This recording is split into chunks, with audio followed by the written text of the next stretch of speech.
The interface is on fire. A gate in the peace line between Catholic and Protestant neighbourhoods in Lanark Way, West Belfast last night. For a few hours, a time portal back to a place where no one who really remembers really wants to go back.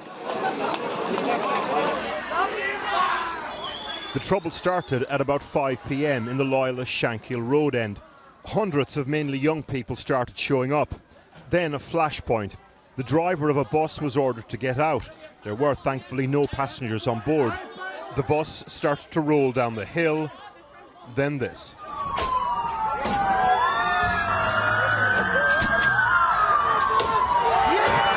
The crowd then turned on the police. 8 officers were injured in yesterday's disturbance. A total of 55 PSNI officers have now been injured in 6 nights of sporadic localised disquiet in Northern Ireland.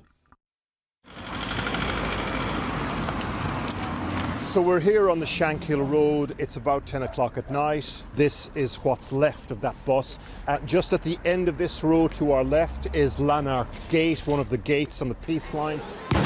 There are about 300 or 400 young people down there. They are throwing petrol bombs up over the wall into the Catholic Republican community on the other side. On the Springfield Road end, crowds also in their hundreds returned rocks and masonry. The gate at Lanark Way normally closes at 10 p.m. Yesterday it was closed earlier, but then prized open. Just to give you an insight into the sort of complexity around policing in Northern Ireland, while that gate remains open, it was like broken open a few hours ago. Police tried to lock it up, but petrol bombs came over the gate and stopped them from doing that. Later today, I imagine that police will arrive. They'll try to bolt up the gate again. Once that happens, things will start to die down and people will disperse. In the crowd last night, Jerry Kelly, Sinn Féin spokesperson for policing and justice. So how do we move through this? There are issues outside of policing, of course, and they need to be resolved as well. And we're politicians, and together we need to resolve it. But the place to do that is up in the Assembly. It's not to bring people out onto the street and then face what we've faced here for a number of hours here. And there's now, if you watch social media, there's a number of protests which have been planned for Friday and for the next number of days. We do not want another hot summer. The forecast for a Belfast hot summer is not looking good. There's real anger in sections of the community that there's been no consequences for Sinn Féin's leadership after attending an IRA funeral last year, appearing to breach COVID restrictions. There's been calls for the Chief Constable of the PSNI to resign. There's been local criminal groups stirring up trouble as well. Today, the Northern Irish Assembly was recalled and a chorus of cross-party condemnation of the violence. The injury to frontline officers, victims terrorised, damage to people's property, the harm to Northern Ireland's image in this our centenary year has taken us backwards. And no brick, no bottle, no petrol bomb thrown has achieved or can ever achieve anything but destruction, harm and fear. These are the people who have to clean up the mess, literally.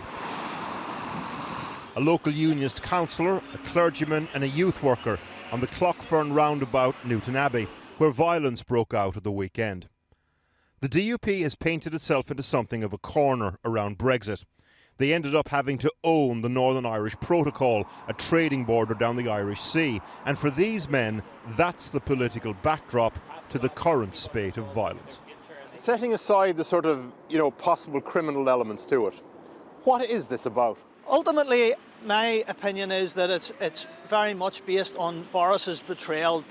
I was there when Boris gave a commitment that there would be no border in the Irish Sea. Maybe it's the cause for a lot of young people to be involved. It's a combination of their identity feeling under attack. They look at their future and they think, is it United Ireland? And if it is, how am I going to be treated in that type of United Ireland?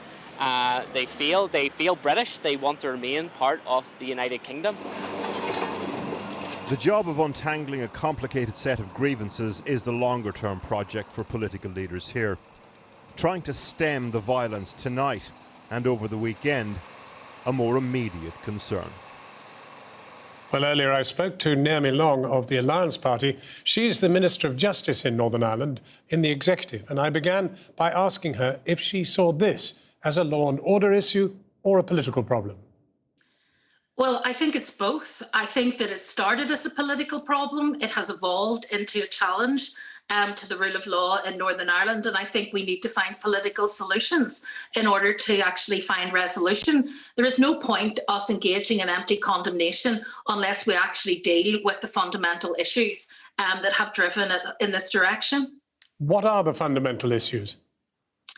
Well, there are a whole range of issues, John. I mean, we have, for example, people's disaffection around Brexit, how that has worked out. It hasn't been the sunlit uplands in Northern Ireland that they were promised.